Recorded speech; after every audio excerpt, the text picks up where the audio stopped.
Hi, my name's Tim Macpherson. I'm an Angling Trust Director, publisher of saltwater boat angling, but more importantly I'm a recreational sea angler. And I'm just here to talk today about highly protected marine areas, which is a hot topic at the moment. Now, the government recently released the Benyon review into highly protected marine areas, and it was a result of a year-long consultation process involving all manner of marine stakeholders, including anglers, and I was one of them. And the objective of the report and this whole process was to answer 5 questions.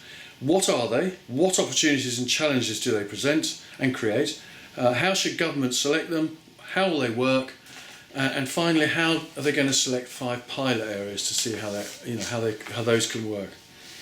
Now, the review identified 46 sites which could become HPMAs, and then this was set up by a panel of stakeholders, including scientists, but no recreational angling representation whatsoever. Every other stakeholder group was represented, and so despite the overwhelming evidence that angling is the biggest driver of economic activity in coastal towns around the UK, contributing about £800 million a year to the economy, the panel has no direct input from recreational anglers and therefore no idea how it might be affected by their decisions. But the key issue about this report is 2 things. Firstly, that they're proposing to ban angling from almost all these sites if and when they are designated, and B, they haven't actually asked us what our opinion of HPMAs. And of course anglers and angling groups, and the Angling Trust in particular, are in favour of HPMAs because we know the areas that are protected from commercial activity like trawling and netting will ultimately help the oceans regenerate. And of course that means more fish for everybody, which is always a good thing.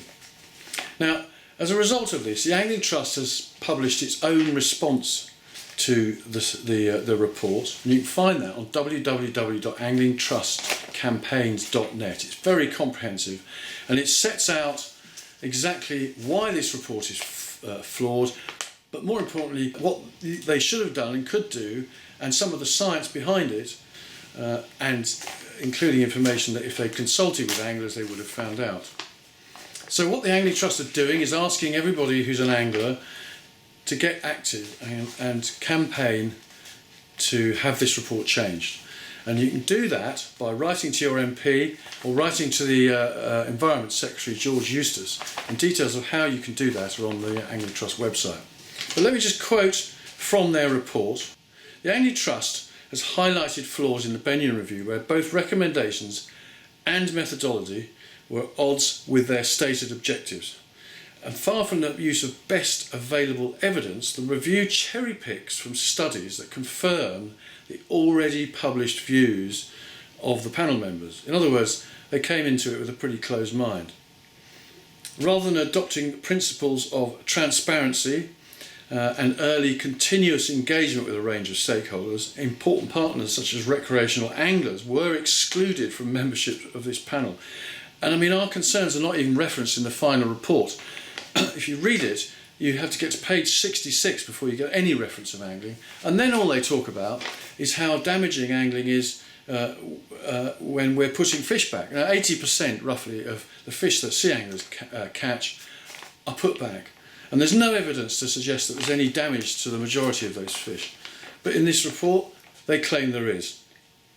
Instead of drawing examples from other countries, where high-level marine protection zones include buffer areas designated for recreational fishing only and permitted catch and release and no anchor fishing in other sections, the panel decided that even low-impact recreational fishing should be treated as indistinct from other commercial activities like dredging, commercial fishing, construction, and other activities that go on.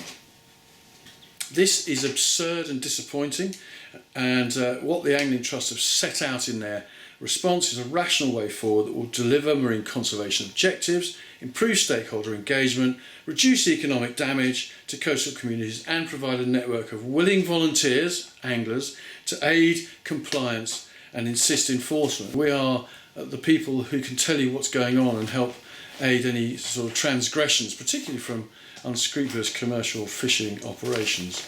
So I'd urge you to get involved in this campaign, go to the Angling Trust website, read the response, and make your voice heard. Make sure that you don't just let this one pass by, because if we let it pass by, angling could be banned in a number of areas around the country, and we just can't let that happen.